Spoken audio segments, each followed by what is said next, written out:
The news has gotten kind of confusing. I don't know if I'm allowed to admit that as a person who talks here on the public radio. It's confusing to me, especially all this stuff about the trouble that banks are in. You know, you turn on the Today Show at random and you can find yourself watching something like this. As of this date, this is the static date, all these large banks exceed regulatory standards for being well capitalized. So for right now, they're fine. That's the chairman of the Federal Deposit and Insurance Corporation, Sheila Bair. And this is mainstream network television in the morning. God help you if you accidentally flip over to CNBC. So many of these banks, the stocks are telling you the underlying equity value is zero, or maybe a little bit above zero. Wouldn't mark-to-market accounting, a hiatus for mark-to-market, do that exact same thing? Okay, I'm just going to stop the tape right there. I mean, come on. That's not even trying to help us understand. Even the Obama administration, whose very jobs depend on us understanding what they're doing to try to fix the economy, who are actually trying to explain this stuff to us, even they have these moments. Those institutions that need additional capital will be able to access a new funding mechanism that uses capital from the Treasury as a bridge to private capital. This is Treasury Secretary Tim Geithner on Capitol Hill explaining his plan to fix our banking system. The capital will come with conditions to help ensure that every dollar of taxpayer assistance is being used to generate a level of lending greater than what would have been possible in the absence of government support. And this assistance will come with terms Forget it. to be placed in a new... Here's what I understand, what I think most of us understand. Stock market's way down. It seems to be dropping. Banks aren't lending, even though the government has given them hundreds of billions of dollars of our money to help them start lending again. And my life, your life, the entire economic fate of our country and the world for the next decade depends on whether or not the United States can fix its banking system. And maybe you're on the verge of just giving up, of figuring that this is just going to be one of those news stories that you're just going to kind of sit out, you know? I sat out Kosovo. I'm not proud about that fact, but I did. Well, if that's your situation, I have good news for you. The team that put together our show explaining the mortgage crisis last year that so many of you wrote to us to let us know that you found so helpful. This is the team Adam Davidson from NPR News, NPR economics correspondent, and This American Life producer Alex Blumberg. They are back. They are back today, and in the next hour, they are going to explain everything you need to know to understand the U.S. banking system and how it might or might not be fixed.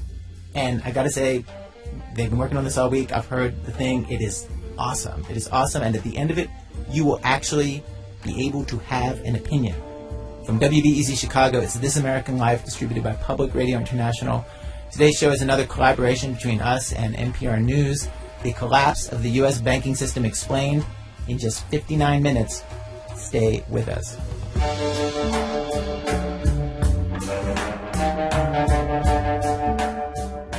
And with that, I turn things over into the capable hands of Adam and Alex. If you want to understand this crisis right now, this banking crisis, you need to understand this one thing. And it's one thing, Adam, that the mainstream media is afraid to touch. They're afraid because they think it's really boring. Right. Right. Because what this central thing is, this thing that we need to discuss right now, is a bank balance sheet. But please do not despair, because we think we've come up with a way to explain this to you, and we actually think it'll be pretty enjoyable. So, to begin, let's imagine the simplest bank in the world. I would like to call it Adam's Bank. How come you're always the bank owner in these imaginary scenarios? I mean, Alex, I just think of myself as more like a bank owner, and you more like a bank customer. I see. Okay, Mr. Fancy, go ahead. Okay, so I have $10 of my own money that I'm going to start my bank with. So I take these $10 and I open for business. I start accepting deposits, and I go to my good friend and colleague Alex Blumberg, and I say, "Hey, Alex, you want to open a savings deposit with my bank? I'll give you 3% interest a year." I say, that sounds great. I actually have $90 right here that I'm saving for a rainy day, and so I will hand it over to you. Here you go. 80, 90. There you go. All right. Okay. So now I have $100 in my bank, 10 of which is mine, 90 I got from Alex. All right. And so right now this is a lousy business. I'm losing money because I'm paying Alex 3% interest. I'm not getting anything coming in. I need to make some profit. And that requires one other person. Hi, guys. Oh, hey, Caitlin. Hey, Caitlin. This is Caitlin Kenny. She's a Planet Money producer. Hey, what's up? What's going on? I need to borrow $100 For what? to buy a house. You can get a house for $100? It's a dollhouse. Oh, actually, this is perfect. So I can give you, Caitlin, the $100 I have in my bank, but on one condition. You have to pay me back at a higher interest rate than what I'm paying Alex. So that way I can make some money. So let's say 6%. Sounds good. Okay, here you go. All right, that's $100. Awesome. Later. Wait, remember, you got to pay me 6% a year. Huh? The mortgage. I gotta go. Yeah, sure. Got it. No problem. All right. Yeah, I'm in business. All This right. is great. I'm getting 6% from Caitlin. I pay 3% to Alex. I get to keep the difference. Okay. And at a fundamental level, banking is really this simple. You pay your depositors, in this case me, a low rate, and then you lend out money at a higher rate. You keep the difference. In fact, there's even an old banking joke. Banking is a 3-6-3 business. You take in money at 3%, you lend it out at 6%, you're on the golf course by 3 in the afternoon. Oh, bankers. Oh, bankers. And this brings us to...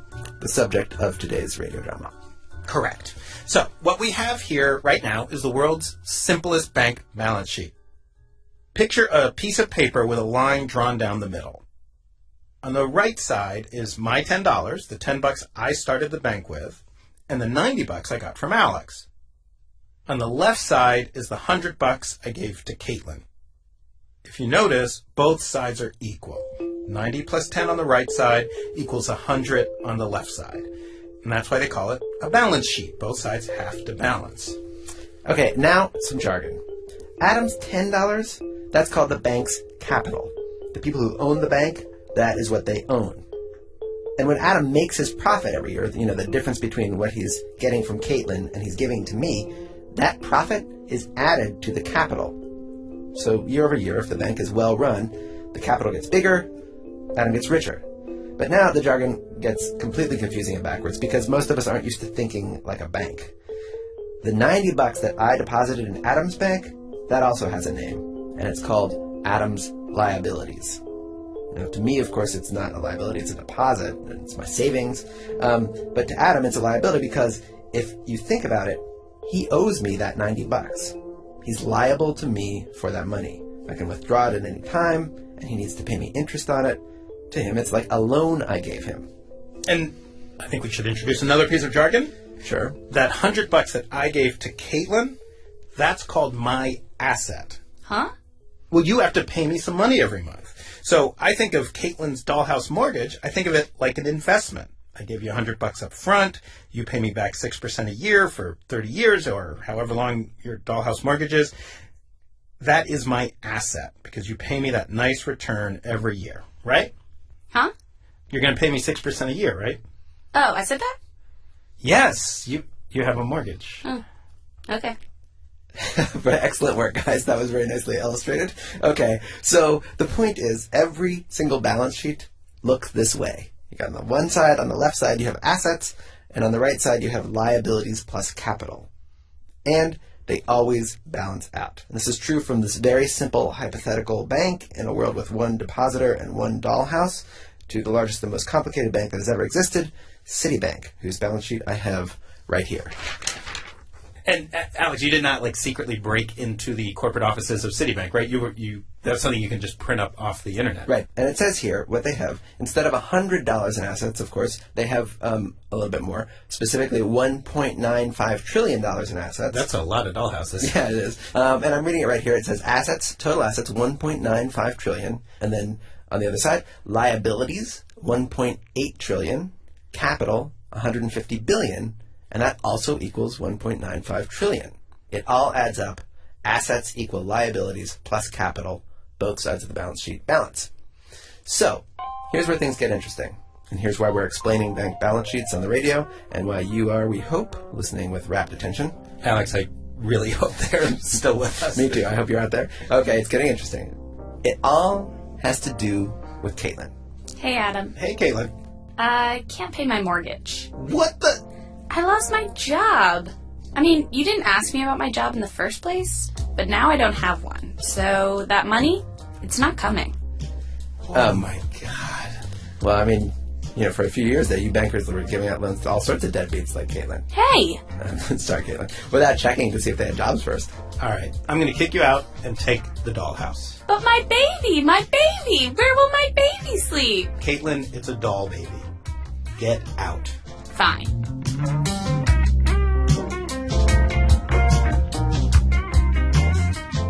Okay, so now Adam's bank owns Caitlin's dollhouse, and he wants to sell it. But it's a down market in dollhouses, and all the dollhouses out there, just like Caitlin's, are only selling for $95, which is a problem for your balance sheet, Adam. Because now it looks like this. Liabilities, 90, that you owe me. 10 of your own dollars equals 100. But on the other side, assets, one dollhouse worth $95. Your balance sheet is out of balance. So I'm a good banker. I know obviously the balance sheet has to balance. So that $90, that's Alex's money, Alex's deposit, that can't change because if he wants to withdraw it at a moment's notice, I have to be ready to give him $90 at any time. The only thing that can change on that side of the balance sheet is my capital, the $10 of my own money I started out with. So now my balance sheet looks like this. On the asset side, one dollhouse worth $95. On the liability side, $90 deposit from Alex, my liability, $5 in capital, my money. So both sides equal 95. They're back in balance, but with the stroke of an accountant's pen, I've lost 5 of my own dollars. I've lost half my money. This really sucks. In this situation I'm in with Caitlin, this is the situation a lot of our biggest banks are in right now. But much worse. Right. Because instead of one Caitlin, there are millions of them. And they all bought dollhouses at the height of a dollhouse mania. And dollhouses have lost not 5% of their value, but 10%, 20%, sometimes 50%, depending on where they live. They've gone from being assets to toxic assets. That's probably another term you've heard. So if Caitlin's dollhouse is in fact a toxic asset, if her dollhouse has dropped in price, let's say by 50%, let's go back to our balance sheet. If the bank, you, Adam, takes over Caitlin's dollhouse in this situation and can sell it for only 50% of its value, then your balance sheet looks very bad. A $50 loss on the left side of the balance sheet, which has to be matched on the right side. So my $10, my capital, that's totally gone. And 40 of my $90 is now gone as well. So not only is my bank wiped out, but I can't even pay back my creditors. In this case, my good friend and colleague, Mr. Alex Bloomberg. And this is, of course, a bad thing. I lose half my savings, Adam loses his bank. It's all because of Caitlin and her stupid dollhouse. Oops. Is that all you have to say? Sorry. All right. There might be a way out. Yeah. I don't want this whole scenario to happen. And so I come up with a plan. I'm not going to sell Caitlin's dollhouse. But what about my money? Isn't it only worth half of what she paid for it? You have to sell it. I need to get something back, right? Hey, Alex, don't worry about that. Your money is totally safe in my bank.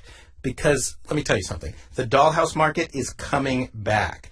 And all I have to do is just keep Caitlin's dollhouse on my balance sheet for more or less its original value, somewhere around $100. And I have a simple claim. The market for dollhouses is illiquid right now. In other words, I am not able to sell the dollhouse into this market. So there's no way to determine a market price. We're fine. We just have to assume the market is going to come back and I can sell it for $100 down the road. But that's a crazy assumption. We're entering maybe the worst recession in decades. People are losing their jobs all over the place. Everyone says things are probably going to get worse in the short term, not better. Shh. Alex, I've chosen to believe that this house will be worth more one day. Can you let me have my dream? If we just assume the dollhouse hasn't gone down in value, everything is okay. It's funny, I talked to a professor at Columbia Business School. He's an expert in bank crises and a former banker himself. David Bimes is his name. He told me he'd say that. Most often, the bankers say, well, it's not as bad as that. For example, in the current crisis, many banks hold these so-called toxic assets whose quoted prices are down around 20 or 30% of their face value. And the bankers say, look, I'm just sure it's worth more than that. I don't want to market to market. Okay, that last phrase that you just said, let's listen again. I don't want to market to market. David Beim is saying you don't want to mark it to market. Mark to market, that's another phrase you might have heard, and it applies to exactly the situation Adam is in right now. He's got a dollhouse on his books for 100, but if he had to sell it now, he could only get 50. That's the market price, what he could get right now. Marking it to market means Adam would have to enter the market price, $50 or $20 or whatever it really is, into his books. And the bankers have all been saying, please don't make me do that, because if you do, I'll be declaring bankruptcy. If I show all those as a reduction from 100 all the way down to 20, you've just wiped out my entire capital and more. I'm going to have to go to the government and say, close me down, I'm broke. And bankers find that very hard to do, and furthermore, regulators don't really want that to happen to all the banks at once. Certainly not all the big ones. Now, obviously, in the real world, the assets that banks have on their books are more complicated than dollhouses. But if the banks had to sell them now, in today's market, they'd almost certainly take a huge loss. A loss big enough to wipe out their capital and shut them down.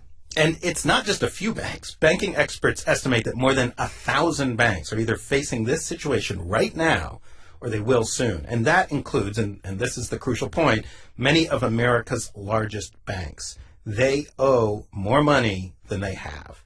And there's a word for this: insolvent. You don't have to take our word for it. One of our colleagues on the Planet Money team, David Kestenbaum, talked to Jeremy Siegel, who is, it's true, called the Wizard of Wharton. Wharton, of course, being that famous business school. How many of the banks right now do you think would be insolvent if someone, as you said, hard-headed went in and valued what they actually have?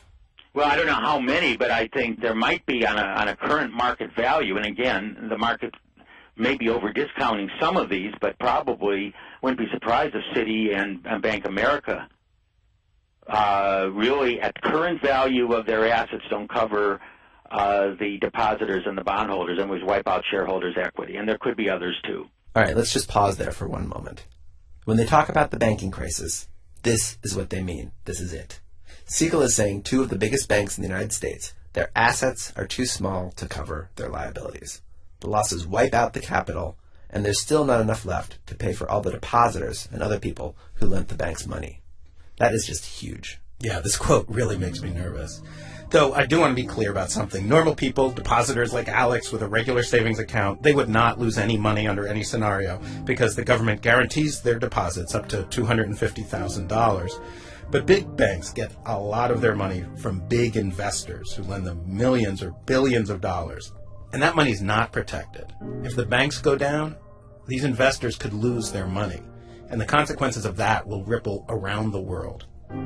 Of course, Citibank and Bank of America dispute the claim that they're insolvent. They both say they have more than enough capital and there's no need to worry. And we should say the Treasury Department and federal regulators say that's true, that they have more than enough capital. But it seems that the market does not believe this story. Consider this fact. Citibank claims on its balance sheet that its worth, its own capital, is more than $150 billion. But if you add up all the stock out there, which is how you find out what the market thinks Citibank is worth. Here, I'm just going to type C into Google. That's the code for Citibank stock. And wow. Okay, as of Friday morning, when we're recording it, Citibank's total value, according to the stock market, the world's investors, is less than $10 billion. That's actually about the size of the Heineken beer company. Less than the size of the Heineken beer company. And Citibank historically has been one of the largest companies in the world. So what you see here is two stories. What the banks are saying about their balance sheets and what people outside the banks are saying. The government, by the way, is siding with the banks for now. They believe that the dollhouse value will come back. They believe that if we just wait a little while, the banks will be fine. Right, which is important to know because what you do about the banking crisis depends on which version of the truth you believe.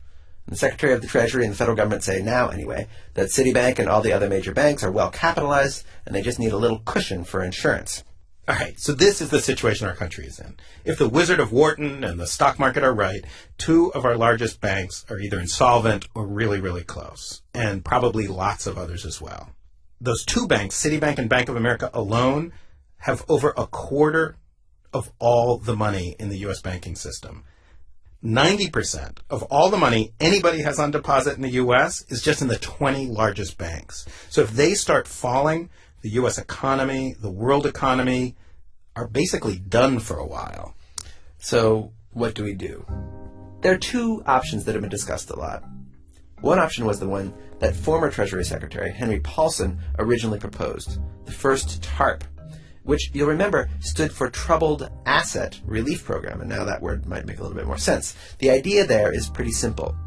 You take Caitlin's dollhouse as a typical troubled asset. It's selling right now for only $50.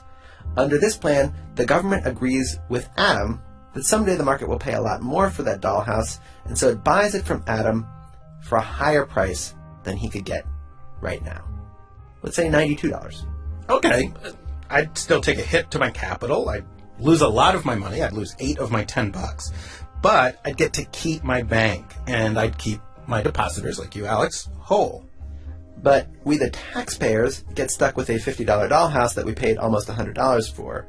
And if dollhouse prices don't go up, the government turns out to be a pretty big sucker.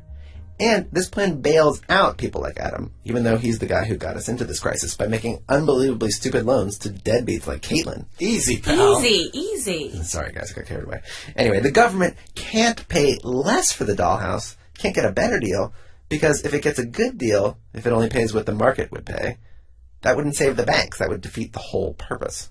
Now, I just want to say that I, as a banker, I love this plan. I think it's brilliant because, sure, I'll lose some money, but I'm still in business, I'm solvent, and you know what? It's not just me. All my banker friends think this plan is brilliant. I talked to Simon Johnson. He's an economist. He used to be with the International Monetary Fund. Now he's with the Peterson Institute, and he found a good example of another banker giving the hard sell for this plan. So you brought us this piece of paper today. This is having you laugh. Can you tell me what this is? Well, it's a note from Deutsche Bank. It's part of their U.S. Daily Economic Notes This series. is some staff economists there that send That's this out right, and every day. they send these round to clients and to people that they want to have conversations with. And of course, it goes to government. These are very influential, these kinds of things. So this research note, can I just plunge in to say what's in it? Yeah. The title is eye-catching. It's called Falling Short, the government needs to buy toxic assets. So it's a very straight statement, obviously speaks to the issues of the week. And the paragraph, it's a one-pager, and the paragraph, the bolded text, they bolded it, that really struck me, and I think summarizes the tone of it, is, it says, ultimately the taxpayer will pay, one way or another, either through greatly diminished job prospects and or significantly higher taxes down the line. We think the government should do the following: estimate the highest price it can pay for the various toxic assets residing on financial institution balance sheets, which would still return the principal to the taxpayers.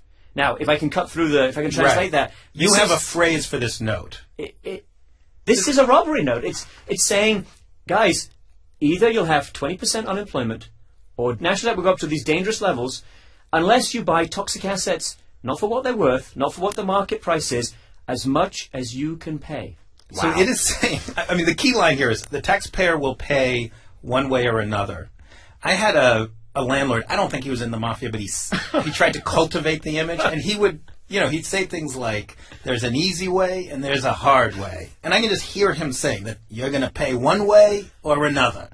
And so basically what this note is saying is, look, guys, you're going to hurt either way. Give us the money now. We'll try and make it easy for you. My first reaction was, it's a spoof. My second reaction was, oh my God. We figured Simon should argue it out with the Deutsche Bank guy, Joe Lavorgna. Joe Lavorgna. Hey, Joe, it's Adam Davidson from NPR. Hi. Hi, so I'm on the line with Simon Johnson. Your note today, did you write it or you wrote it with your staff? Me. You wrote it? Right, yep, I wrote it. Simon was actually really nervous about calling Joe. He thought he'd get all mad at us for saying this was a robbery note, but Joe was cool. I think the bottom line is simply someone has to pay for the mess that's been created, and there's no escaping the taxpayer is on the hook. And let me just say, Joe Lavorgna is finally coming out and saying something that every other bank and lots of government people have avoided saying. They've been playing this game, saying there's some magical recipe where the government bails out the banks do better, the taxpayers end up making money, everyone wins. And this note is saying what we keep hearing from economists. That probably can't happen. Someone is going to lose, and Joe is saying he knows exactly who that's going to be. You, and me, and everybody who pays taxes. I think, Joe, I found it refreshingly honest, but it also kind of took my breath away. And the reaction, so I put it out there and I asked people what they thought. On my blog report, I didn't use names. I just put out this key paragraph that you were just discussing, and the key issue: the taxpayer will pay one way or another. So one guy said, "quote," he's sort of paraphrasing how he read the note. He said, "That sure is a nice global economy you've got there. Be a shame if anything happened to it." And Joe, I got to say what I love about your note. Do you mind if we call it a ransom note? Oh, I wouldn't prefer to. If I was on my own, I would say fine, but I wouldn't say a ransom note. I would say a reality check. A reality. Well, the thing is, I think Simon's exactly right, and this is the issue. We're delaying the pain, and you got to deal with the problem. And I guess the issue is just dealing with the problem. What we've done to this point has just simply not been aggressive enough. So whatever the approach is, let's just get there.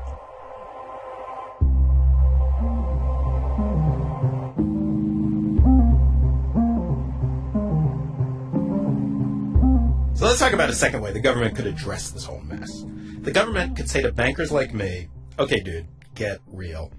I would have to recognize my loss on Caitlin's dollhouse. So I just have to say, yes, I am $50 in the hole. So my capital is wiped out. And I owe my depositor, Alex, $40. But then under this second plan, the government comes in on the other side of my balance sheet and covers my losses. It gives $40 for Alex, and it replaces the $10 in capital that got wiped out, that I lost. Now, the problem here is that if the government puts in that much capital, then the government now owns the bank, my bank. And I want to say, as a bank owner, I do not like this plan because I would lose my money. I'd lose my job. And, I'm a banker. I don't like this kind of government takeover of private industry. It's nationalization. I hate nationalization. This seems like socialism to me. Yeah, but at least this way, I, as a taxpayer, have an ownership stake in a bank, not some crappy, overvalued dollhouse. And the government won't just own it forever. It'll clean the bank up, sell it to someone else down the road, and maybe we'll get some of our money back. And frankly, I like the fact that you lose your job. You got us into this mess. Oh, now I hurt your feelings. I'm sorry. Okay, I wish you could keep your job. But don't you understand what I'm saying? I'm mad. We're all mad. And this is the traditional way governments usually fix banks. For the last 20 years, Simon Johnson has worked on banking crises all over the world. He used to be the chief economist for the International Monetary Fund, an organization that stepped in over and over around the globe to fix just the kind of crisis we're in right now. And the IMF, with the United States, pushed countries in similar situations to do what? To nationalize their banks, temporarily. Indonesia, 97, Korea, 97, 98, Russia, every couple of years, Argentina, 2002. What would the US tell the IMF to do if this were any country other than the US? If you covered up the name of the country and just show me the numbers, just show me the problems, just, talk to me a little bit about the politics in a generic way, I know what we would do. I know what the advice would be, and that would be take over the banking system, clean it up, reprivatize it as soon as you can. So then the logical follow-up question is, why? Why is the United States not taking its own advice? That is a great question, the huge question. My take is that it's too political. The politics are awkward. Remember, cleaning up banking systems, in my view, technically is not that difficult.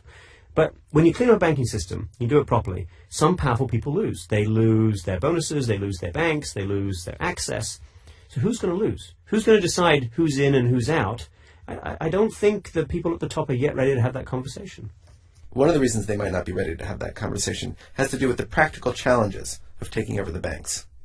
Columbia Business School professor David Baum knows about this. He has experience himself taking over American banks, assisting the U.S. government.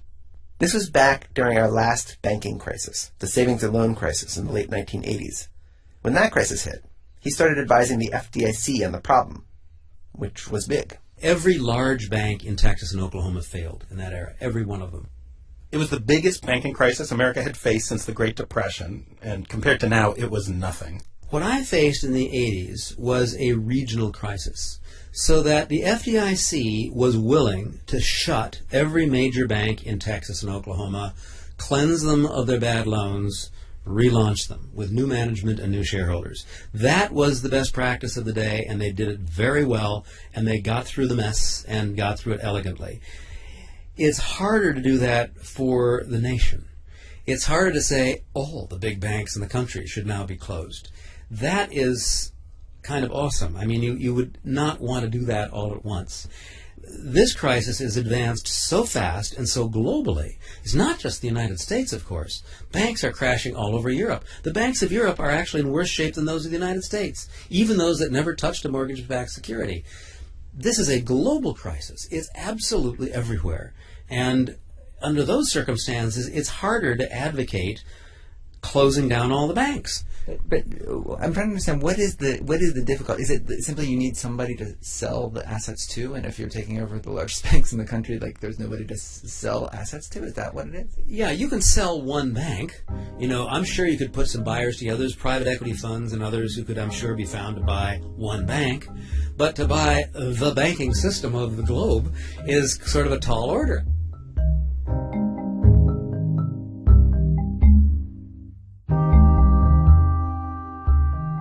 There's another practical challenge to taking over all of our insolvent banks. The government might just not have enough people to do it.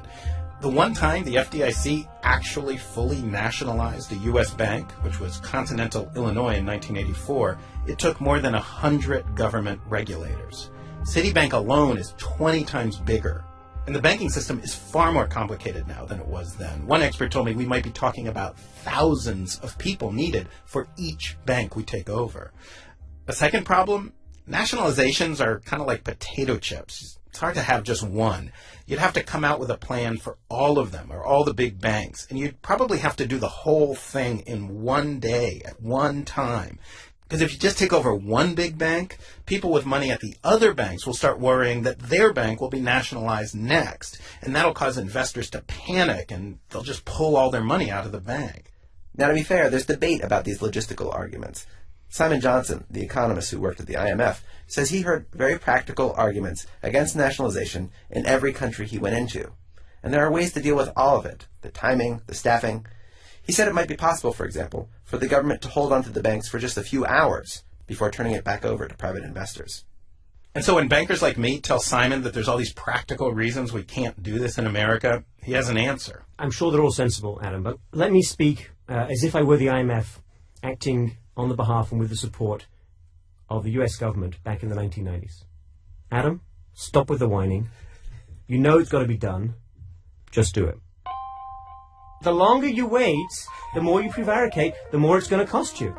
This is the US government we're talking about. These people, when they get organized, when they get focused, they get things done. This is the greatest country ever on the face of the earth. We have plenty of talent. There's no shortage of brain power. Just do it.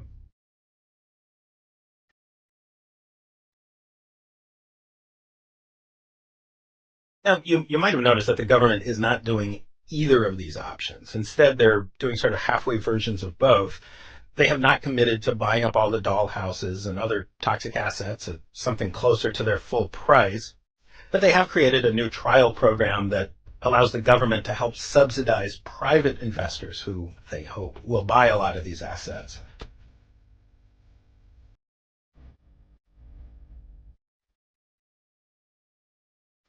And when it comes to option two, the government is not forcing the banks to sell their assets or value them at what they could get on the market right now.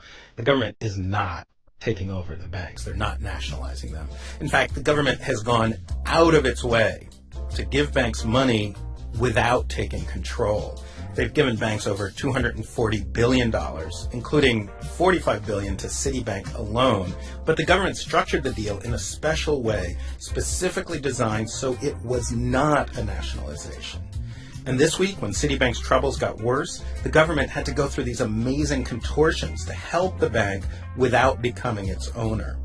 Because the government, and all of them, from President Bush and Henry Paulson to President Obama and Tim Geithner and Ben Bernanke, they all say the same thing. They don't want the government owning banks. Now, Alex, I always think that there is another option. The government could just let the banking system sort things out on its own. If banks made bad bets, then they go out of business. It's not our problem. Well, the Federal Reserve Chairman Ben Bernanke dismissed this option when he told Congress in a private briefing that it actually is our problem. He was quoted as saying, "If we let the banking system fail, no one will talk about the Great Depression anymore, because this will be so much worse." So we need banks, which Columbia Business School professor David Baum says is why governments always protect them. The year 37 in ancient Rome, there was a bank run. They had a very sophisticated banking system, and there was a run on those banks in AD 37.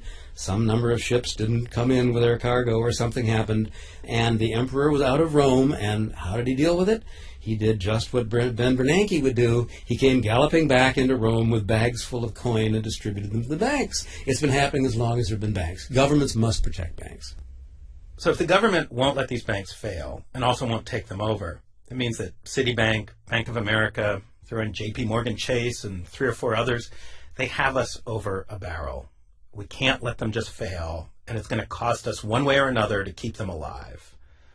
And this sucks. I feel that, you feel that, Congress definitely feels that. Or at least constituents are communicating those feelings to Congress. And this frustration leads to a lot of lashing out about almost exactly the wrong thing. Here's Massachusetts Congressman Mike Capuano yelling at the banks. Start loaning the money that we gave you. Get it on the street. This might be a reasonable expectation for healthy banks, but for insolvent banks, it can be a disaster. And the reason all goes back to our balance sheet. When a bank is insolvent, it doesn't have the capital to cover its losses. In that situation, banks would actually be doing the right thing by keeping the bailout money that we're giving them. They need to hold on to their capital, and that's how they fix their balance sheets. If they loaned the money away, they'd be returning to the situation we are trying to rescue them from. In other words, saving the banking system means that the banks that are worse off should loan less, not more. But beyond the balance sheet, David Baum has a much more profound reason why banks shouldn't lend. He shows me something on his computer. Okay, so here is a picture. Okay, this is a graphic. We're in his office and we're looking at a graph, which is basically a measure of how much debt we, the citizens of America, are in.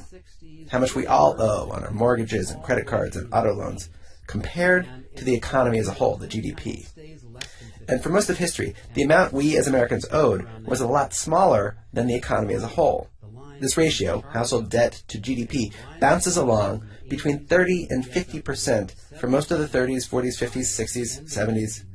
It breaks through 50% in the 80s, and then from 2000 to 2008, it just goes almost a hockey stick. It goes dramatically upward. A rocket. It hits 100% of GDP. That is to say, currently, consumers owe $13 trillion when the GDP is $13 trillion.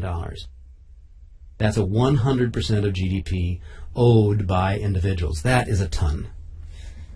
And I'm going to ask you a leading question because I'm looking at the graph right now. Tell me, Professor, has there ever been a time in history when we've owned that much before? Well, I'm glad you asked me that. And guess what? The earlier peak, way off on the left part of the chart, is 100% of GDP in 1929. This is a map of Twin Peaks, one in 1929, one in 2007. Does that chart scare you? Yes. That chart is the most striking piece of evidence that I have that what is happening to us is something that goes way beyond toxic assets in banks.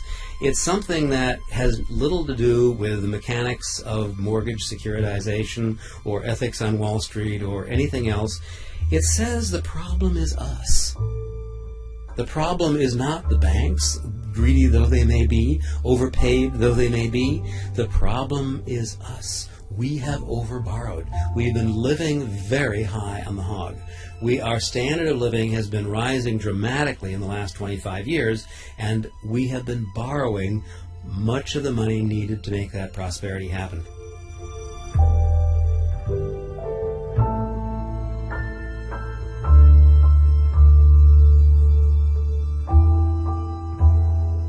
And so when you see Congress sort of saying, like, we need to make sure that there are strings attached to this money, we need to make sure that the banks are lending it out, that doesn't make any sense. It makes not only no sense, it makes reverse sense. It's nonsense. Because what the banks have done is already lend too much. The name of this problem is too much debt. I really think that's the heart of what's wrong with us, is that we have overborrowed, and we've done that over many, many decades. And now it's reached just an unbearable peak where people on average cannot repay the debts they've got. In the face of that, it is no solution to try and lend more. All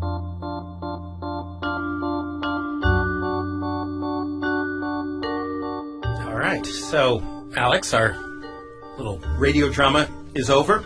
We've laughed a little, cried a little, and we hope now that you will be able to understand the news. And let's just talk here at the end about what the government is actually doing this week. It's been a pretty dramatic week. On Wednesday, the government revealed the details of its plan to save the banks.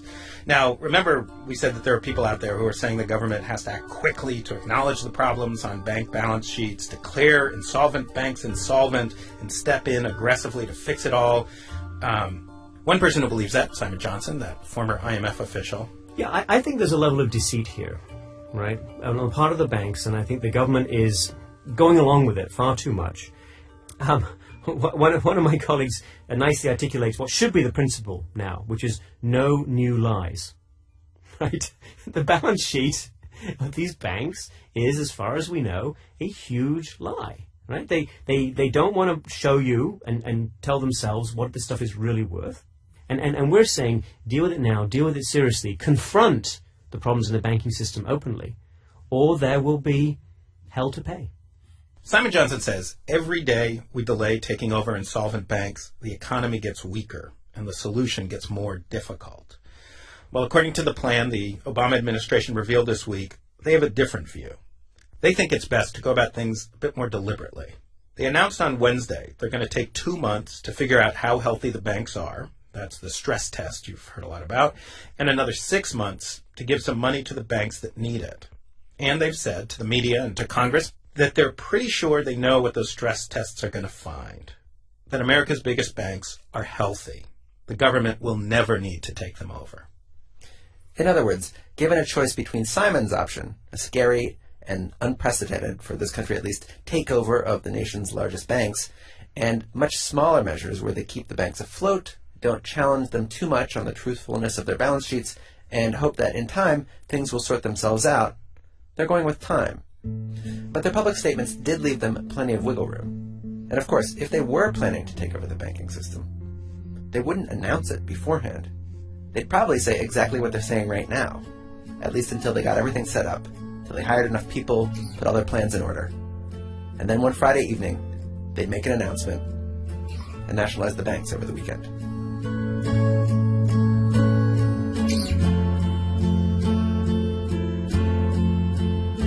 Alex Blumberg and Adam Davidson. In addition to their radio jobs, they do a blog and a podcast 3 times a week where they explain the latest economic news in normal language that anybody can understand. This is the Planet Money Podcast. It's at npr.org/money.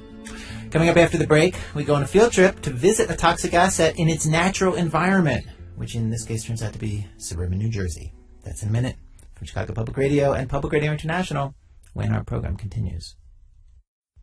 It's This American Life from Ira Glass. We've arrived at Act 2 of our show. Act 2, Cleanup Squad. Well, as we heard earlier in today's program, in the end, solving the banking crisis means that somebody is just going to have to buy up these toxic assets, the stuff that is poisoning bank balance sheets and making them insolvent. And one of the main principles behind the Obama administration's strategy is that they're trying to get private investors to do as much of this buying up as possible. So the administration has created all kinds of incentives and guarantees for investors to do just that. But private investors are also stepping in to buy toxic assets all over the country in much smaller ways. And to understand this, take the simplest toxic asset there is, a home mortgage. A home mortgage where the homeowners can't make their payments and they're in foreclosure or they're near foreclosure. There are guys around the country who are buying up those mortgages. Basically, this takes the mortgages off the bank's hands. And imagine for a second if that happened to your mortgage. One of these guys would now basically be just like the bank as far as you were concerned. If you defaulted, that guy would get your house. If you wanted to renegotiate the terms of your mortgage so you don't default, you would do it with him. Well, reporter Lisa Chow went out with a couple of these business people. The first time I meet the guys who actually want more toxic assets in their lives is in a diner in New Jersey. Raj Bhatia is sitting at a corner booth with two other guys. My fellow Ivy League MBAs think I'm nuts because I'm going to get dirty. I'm going to have to get dirty now, you know? Raj graduated from Columbia Business School in the mid-90s, and for years he ran a hedge fund. And by getting dirty, he means he's actually going to be getting out in the world instead of sitting behind a desk. He's convinced he can make money buying home mortgages that aren't being paid back. Raj has teamed up with Albert Beheen to buy pools of these mortgages. And we got together and basically said, there's going to be some tremendous opportunities in buying some of this residential debt that I basically, helped create over the past 6, 7, 8 years. Albert started selling mortgages in 2000, just as housing prices began to skyrocket, and saw a lot of the abuses and terrible lending practices. He steered clear of most of that. And now, as those mortgages are starting to go bad, Albert and Raj are looking to buy them up at a discount. And they're meeting in diners like these with potential investors like this guy, Benik Oster, who's made millions in finance over the years. Hypothetically, I've got $5 million I'd like to put in. How much you buying? How many loans are you getting for $5 million in this? I'm gonna make it very easy for you. Average loan figure $300,000 to $350,000. Okay. Figure 1/3 of the price of that is 1/3. I'm in a car with Raj, Albert, and This American Life producer Alex Bloomberg. We're driving to a town in New Jersey called Wayne. The business pitch at the diner worked. Albert and Raj have a couple investors at this point, and they're getting ready to buy some mortgages. Here's how it works. Banks have given lots and lots of mortgages to people who've stopped paying. To get them off their books, the banks have sold them at huge discounts, and they do it in massive numbers, thousands of mortgages at a time, to hedge funds and other large investment funds. These funds are sometimes called vulture funds. They don't actually want to keep these mortgages. They just want to buy from the banks low, mark up the price a little, and sell to guys like Albert and Raj for a profit. Which is why we're on this trip. Albert and Raj are thinking of buying the mortgages for 40 houses from one of these funds, all homes in New Jersey, and they want to go see what they're buying. They've made more than a dozen of these trips so far to look at different homes, and sometimes it feels a little weird, like they're spying or something. I'll tell you a story. One of the first times Raj came out to see houses, I went out a couple times already, and we're just snapping a picture of the subject property, and Raj was like, "There's a couple." I'm like, "We're not doing anything wrong. We're just snapping a picture of a house." So this is totally new for you, then, Raj. Like you're not. New for everybody. You're not. Well, that's another good point. Nobody has done this. Yes, big funds have bought a lot of product, but to actually go home to home and reprice the mortgages and talk to homeowners, this is all very, very, very new. Raj and Albert know certain things about this group of loans. They know that 90% of the houses are in foreclosure. They know the balances on all the mortgages. They know when the borrowers stop making payments. They know what the borrowers claimed in income on their original loan documents, although they also know enough not to believe those numbers too strongly. But there's lots of things the mortgage documents can't tell you. For instance, Albert and Raj don't even know if someone's living in the house they're about to go look at. New Jersey's unusually slow to kick someone out of a house. Even on loans that are 15 months delinquent, people can still be there, waiting to be evicted. And they want to know other things. How does the neighborhood feel? And so far, this neighborhood feels good. Nice neighborhood. You can imagine what this looks like in the summertime, with all the canopy of trees. It's an established area. I really am impressed with this. I mean, this is a nice home. This is I would grow up and raise a family in this neighborhood. This is great. And Albert notices another good sign. What we look for is there's really no for sale signs around, which is great. So there's not that much product out there in this neighborhood. This is great. I have not seen a for sale sign. You'll see one or two coming up, I'm sure, but not yet. Which means the market's not glutted. If they take over the house, they can sell it. And that's another thing they're doing, looking at how houses similar to the ones in their pool have sold recently. We drive up to one house on a corner that recently got bought. Albert pulls out a digital camera and takes a photo. Okay, run, go. No, I'm kidding. Then we drive around the corner to the house whose mortgage Albert and Raj are looking to own. You have reached the destination. This is it right here. All right, that's it on the right-hand side. Raj parks the car. The house is a red, old-style colonial on a suburban street. Albert notices that there are little stickers in the window alerting firefighters that children live here. The lawn is well manicured. There's a fenced-in backyard. According to Albert's paperwork, the house's appraised value back in the fall of 2007 was $635,000. Now it's down to $440,000, which is pretty bad if you consider that what they owe on the house is $475,000. They're underwater. They owe more than their house is worth, and they haven't made a mortgage payment in 16 months, since October of 2007. But you never know by looking at You it. can see that there's kids there. There's obviously kids. This is a neighborhood where you grow up a family. There's a backyard. This house is generally in good condition. You can definitely tell that there's someone still lives here. Some of the houses no one lives in at all. Actually, The loan documents don't tell you any of that. Albert and Raj say they're not actually allowed by law to talk to the people living here. But once they close the deal and take possession of the mortgage, they can. And in fact, the better deal Raj and Albert get, the better it might be for the homeowner. Raj explains it this way. Say the mortgage is worth $400,000, but they get it at $200,000. They can approach the homeowner and say, "We can cut you a new deal, rewrite your mortgage." And then, for the homeowner, the numbers are very different. Their monthly payments can go down from $1,300 to $500 a month, and we are making an incredibly good return on our money. And you can do that because you've bought it at such a discount. Yeah, it's really not. It's not that we're using creative rocket science finance. We bought the mortgage at a reduction, and somebody's taken a hit on that, and we have the ability to restructure that mortgage now. but Albert says so far, in their experience, even with this kind of reduction, 3/4 of the homeowners can't afford to make the payments. So Raj says there's a second option. Is if they absolutely can't do something, then you proceed with the foreclosure, and there. Right now, we're in discussions to rent back the homes to the homeowners, where they've lived there, they stay there, but they're renting the home now; they don't own it. And lots of times, you would think that they would be resistant to that. They're not. It's really, it becomes almost a relief in a certain way. Let's pretend you got. To understand that relief, imagine the family in this house. They owe about $475,000 to the bank. Since the house is worth $440,000, even after they sold it, they'd still owe the bank $35,000. Albert and Raj would let them stay in the house, rent it at a reduced rent, and they'd wipe out all that debt. For Albert and Raj, this is a business. They aren't doing this out of the kindness of their hearts. They want to make money. They're buying homes in the process of foreclosure. That process can draw out for months, which can be costly to Albert and Raj if the occupants aren't paying anything. So, if Albert and Raj can't sell the house to the occupants for a lower price, or get them to rent, they at least want them out.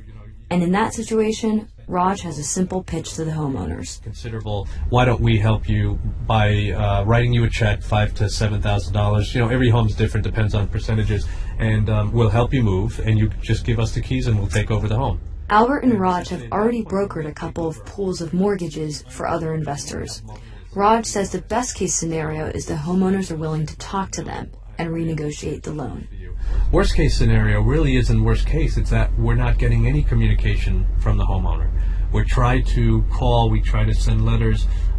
We really haven't encountered, a homeowner coming out with a shotgun and saying, "Get off my property." It strikes me that when looking at what you guys are doing right now. So if this works, you buy this pool, you get the house price to what it needs to be, basically. And you get the homeowner into either a mortgage that they can afford, or they're able to sort of rent it, or that you pay them a little bit so they can move somewhere else. It's not great. Nothing about this process is great, but it actually sounds like what we're talking about here is a free market solution to the problem. Right? Or not? That's exactly what it is. It is, but I don't think this alone either will. I think that there's got to be some sort of government help along with this to.